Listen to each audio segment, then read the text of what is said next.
ሻሎም ሻሎም ቅዱሳን እንዴት ናችሁ? እንዴት ከረማችሁ? ሰላም ይበዛላችሁ ነው። ክርስትና እንዴት እየሄደ ነው? ስጋ ይበዛል። ያው እኛ በጌታ ምሕረት መንገድ እየሄድን ደርሰናል። አንዲት ቃል ለመናገር ነው። አንድ ቨርስ ብቻ ነው የምናገረው። ኢየሱስ እዚያም ጽዋውን አንስቶ አመሰገነ፣ ደግሞም እንዲህ አላቸው፣ ስለዚህ ለብዙዎች የኃጢአት ይቅርታ የሚፈስ የአዲስ ኪዳን ደሜ ይሄ ነው።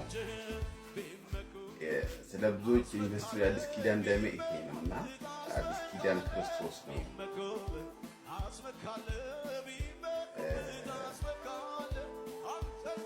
አዲስ ኪዳን አለ። አዲስ ኪዳን የክርስቶስ ስራ ስለሆነ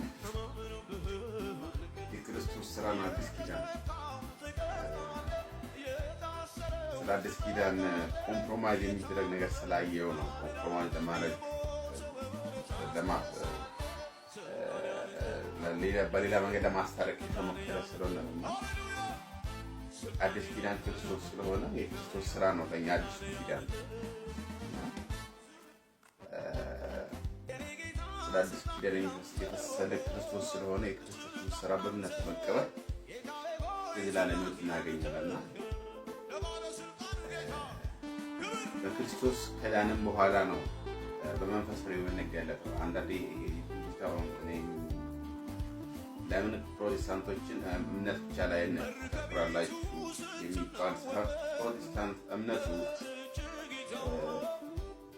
ሳልቬሽን ይቀድምና በመንፈስ ፍሬ ይገለጥ። ክርስቶስ በውስጣችን ከሆነ ክርስቶስ ደግሞ የበጎ ባህሪ ምንጭ ስለሆነ ያ የበጎ ምንጭ ባህሪ በመንፈስ ፍሬ በበጎነት፣ በቸርነት፣ በራስን መግዛት፣ በየዋህነት ይገለጣል ነው እንጂ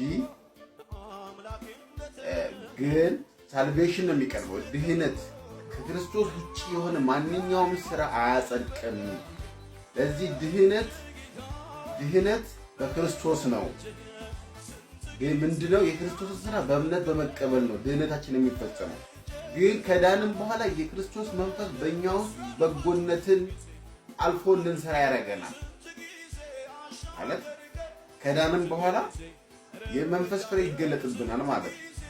አንድ ክርስቲያን ከዳነ በኋላ ነው እንጂ ሳይድን ብዙ ነገሮች በሌሎቹ ሃይማኖቶች ውስጥ እኮ በስራ እኮ ብዙ የሚሰሩ ሰዎች አሉ። አሁን እነሱ ድነናል አንላቸው። ለምን? ክርስቶስ የላቸውም ማለት ነው። እና ክርስቶስን ከተቀበልን በኋላ የክርስቶስ መንፈስ በራሱ ክርስቶስ ባስተማረን መንገድ የክርስቶስ መንፈስ በራሱ እኛን በምን ማኒፌስት ያደርጋል? በመንፈስ ፍሬ ማኒፌስት ያደርጋል ማለት ነው። እና ያዕቆብ መልእክት ያለውንና ሌሎች ገላትያ ላይ ያለውን መልእክት ሲኮንሻል ናቸው። ሌሎች አስተማሪዎች ማስተምሮታል። የመጀመሪያው ሮሜን በገላትያና ሌሎች ላይ ያለው ቀጥሎ ወደ ያዕቆብ ሄደና ካመነ ክርስቶስን የግል አዳኙ አድርጎ ተቀበለ በኋላ በመንፈስ ፍሬ ይገለጣል።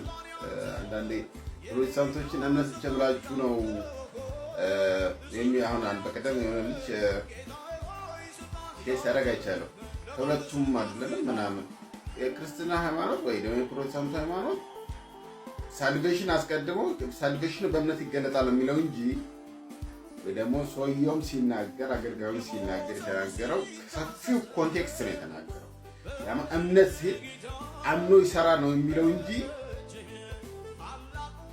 አንተን ለምትለው ሶስተኛ ወገን የሚከፍል ዲፓርትመንት የለውም ንግግሩ ማለት ሶስተኛ ቦታ የለውም ንግግሩ። ወይ በስራ እንጠርቃለን የሚሉ ናቸው ያሉት ወይ ደግሞ አምነን እንሰራለን የሚሉ ናቸው ያሉት። ያ ነው እንጂ ሶስተኛ አንተ እንዳልከው ሶስተኛ ወገን የለውም።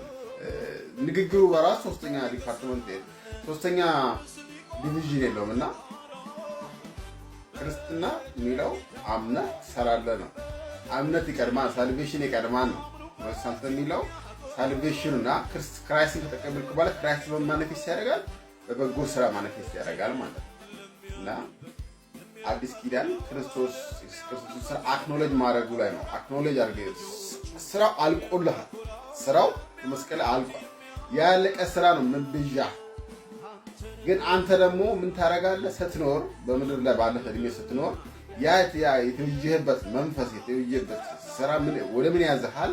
ወደ በጎነት፣ ወደ ቸርነት፣ ወደ የዋህነት፣ ወደ ራስን መግዛት፣ ወደ ፍቅር ወደ ለጋስነት ይመርሃል ማለት እንጂ አንተ በራስህ ለጋሽ ስለሆን ክርስቶስ ሳይኖር ለጋሽ ፍቅር ብትሰጥ ምን ብታረግ ተራራ ብትወጣ ያለ ክርስቶስ ሆነ ተራራ ብትወጣ ይሄ በስራ የምታደርገው ነገር ያለ ክርስቶስን የግል ዳኛ በልባን በአምስት ካልተቀበል ይሄን ኪዳን ካልፈጸም ይሄ ብቻውን ስራ የሚባለው ይሄ ነው ማለት።